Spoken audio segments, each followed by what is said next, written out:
को शाहरुख खान से, दीपिका पादुकोण से मत देखो। लेकिन अभी एक खान साहब है, कोई वो बनाया कोई गाना, वो जोड़ दिया इस्लाम से।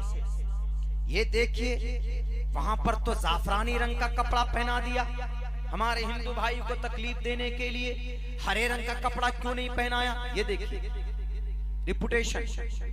क्या इस्लाम का कौन सा कलर है? हरा रंग इस्लाम का परमानेंटली?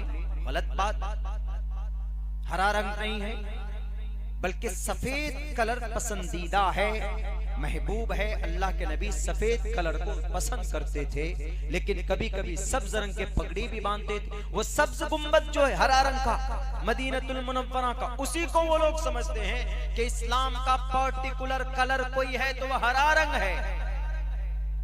जिस वक्त अल्लाह के नबी अलैहिस्सलातु वस्सलाम मदीना से मक्का आ रहे थे, मक्कतुल मुकर्रमा को फतह करने, 10,000 का लश्कर था। उस वक्त जब आपके सहाबा के हाथ में जो झंडा था, उस जमाने में हर बादशाह के फौज का एक न एक सिंबल होता था, एक न एक फ्लैग होता था, हर बादशाह का जमाने से ये चला आ रहा था। उस वक्त अल्लाह के नबी का भी फ्लैग जो था, झंडा जो था, जो इस्लाम का झंडा माना जाता, उस वक्त इस्लाम का झंडा कौन सा था?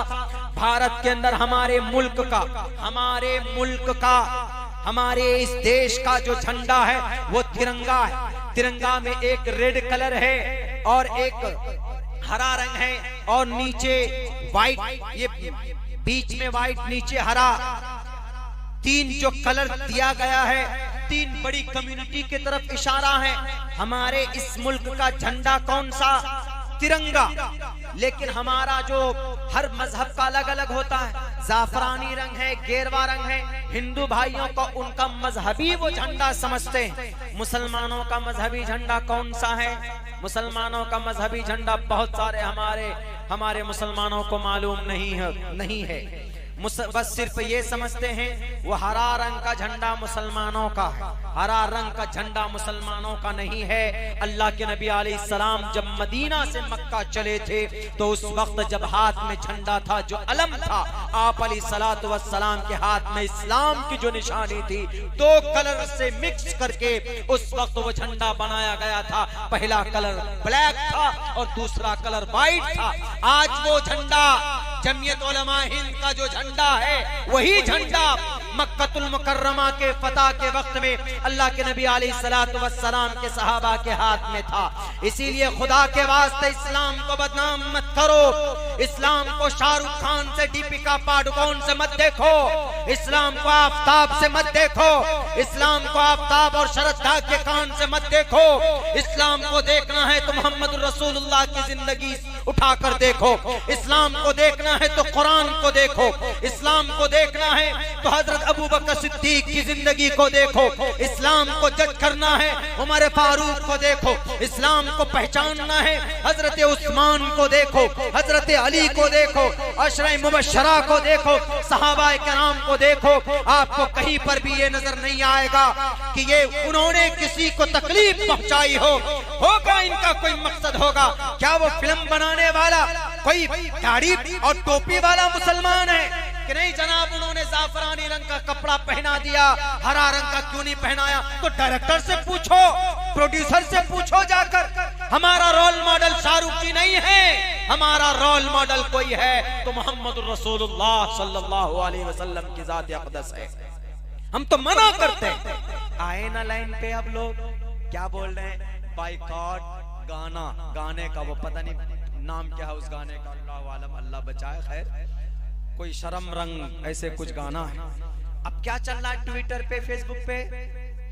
बाइकॉट यानी मना, गाना नहीं सुनना। अरे अभी ये कह रहे, अल्लाह के नबी ने तो 1450 साल पहले कह दिया कि गाना सुनना हराम है। अब आहिस्ते आहिस्ते आ रहे हैं लाइन पे, सब आहिस्ते आहिस्ते आएंगे।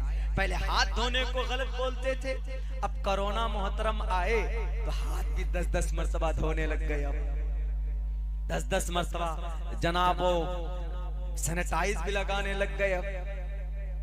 अब पर्दे के ऊपर नहीं, नकाब पहनकर कैसे हमारी बच्चियां रहेंगी 6-6 घंटे तक? तो अल्लाह ने कहा अच्छा 6 घंटे तो दूर की बात बेटे, अगर तुम 12 घंटा ऑफिस में रहोगे तो वेयर योर मास्क, 12 घंटा मास्क पहन कर रहो। नहीं, मास्क नहीं तो एंट्री नहीं, लिखा होता है ना कहीं कहीं। ये इस बात की अहमियत के लिए है कि आपके पेट में दर्द हो रहा था कि भाई बेटियां मास्क लगाकर कैसे रहेंगी, नकाब में 12 घंटे मार्केट जाना है, कहीं जाना है तो कैसे रहेंगी। तो ये कोरोना ने आकर के 3 बड़ी गलतफहमी को दूर कर दिया। ये कोरोना समझिए कि उस जमाने का जिन्नात है, अल्लाह के नबी के जमाने का। समझाया कि अच्छा, भेदभाव संविधान के खिलाफ कानून बनाया जाता है कभी कभी। कौन सा कानून? सिटीजन अमेंडमेंट एक्ट, CAA, जिस पर बहुत प्रोटेस्ट हुआ था। ये संविधान के खिलाफ था ये कानून। कौन सा संविधान का आर्टिकल नंबर कौन सा था? वो आर्टिकल नंबर था 15, prohibition of discrimination on grounds of religion, caste, sex, place of birth. इसके खिलाफ था। इसमें साफ लिखा है कि किसी को धर्म के आधार पर, जात के आधार पर, बिरादरी के आधार पर, इलाके के आधार पर किसी के साथ भेदभाव नहीं कर सकते। तो इस कानून में सिर्फ धर्म के आधार पर भेदभाव किया गया, यानी अलग अलग रहो। कौन? टोपी दाढ़ी वाले अलग रहो, बाकी सब के सब ब्रह्मा सूत्र पढ़ने वाले, हनुमान चालीसा पढ़ने वाले, गायत्री मंत्र पढ़ने वाले, ये सब के सब अलग रहेंगे। सिर्फ जो मुस्लिम है कलमा पढ़ने वाले वो अलग रहो। इस कानून में ऐसा प्रावधान लाया गया। एक्सप्लेन करने का टाइम नहीं है, लेकिन बस इसमें क्या कहा गया कि अलग अलग रहो। तो कोरोना ने देखा कि बड़ा जुल्म हो रहा है। अल्लाह के नबी तो सबको गले से लगाते थे कि नहीं लगाते? कोई यहूदी हो या कोई क्रिश्चियन हो, कोई जैन हो, कोई बौद्ध हो, कोई भी हो, जो भी आया मुसाफिर, आप उनके साथ अच्छा व्यवहार करते थे। आपने अपने जानी दुश्मन को गले से लगाया कि नहीं लगाया? अल्लाह के नबी के चचा सैयदुश शुहदा अल हमजा, कयामत तक लोग शहीद होंगे लेकिन हजरत हमजा के मकाम को नहीं पहुंच सकते। इतना बड़ा मकाम उनका, बल्कि तमाम शुहदा के सरदार। कत्ल करने वाले, शहीद करने वाला कौन? वैशी। हमारे और आपके सामने आपके चचा का कातिल आ जाएंगे तो आप क्या करेंगे? आप फौरन वो जिससे वो गन्ना छोलते ही ना, उसको उठाएंगे, जाकर उसका सर कुचलने की कोशिश करेंगे, बदला लेने की कोशिश करेंगे। आप बर्दाश्त नहीं कर पाएंगे। क्यों? कि मेरे चचा को इसने मारा था, मैं नहीं रुक सकता, मैं इसको भी दफन करूंगा।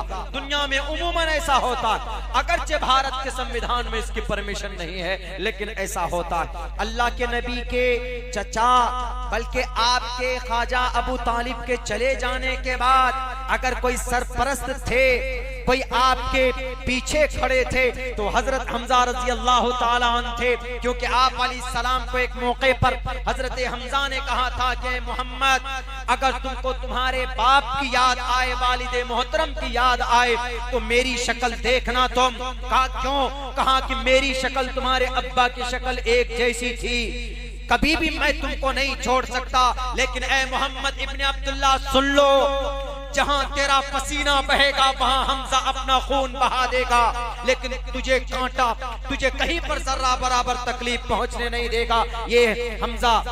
उन्होंने कहा कि ठीक है। अल्लाह के नबी को सपोर्ट था।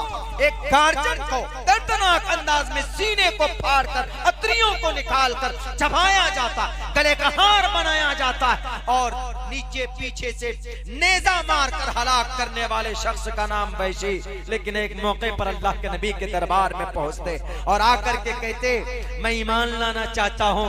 बहरे कैफ एक प्रोसेस में आकर वो ईमान ले आते, कलिमा पढ़ लेते। दुनिया वालों, है कोई अगर इराक में टेररिस्ट को ढूंढना हो तो अमेरिका इराक को तबाह कर देता है, अपने दुश्मन को माफ नहीं कर पाता। मासूम इंसान अफगानिस्तान में ईंट से ईंट बजा दी जाती है, बोस्निया में खून की होलियां खेली जाती है, चेचेनिया में मासूम इंसानों के घर तोड़े जाते हैं। दुश्मन जो कभी कुछ तकलीफ नहीं पहुंचाता, सिर्फ इस बात का कि तू मेरा दुश्मन है, तुम्हारे पास फना एटम बम है, मैं तुम्हें तबाह कर दूंगा। कोई नहीं किसी दुश्मन को माफ करता।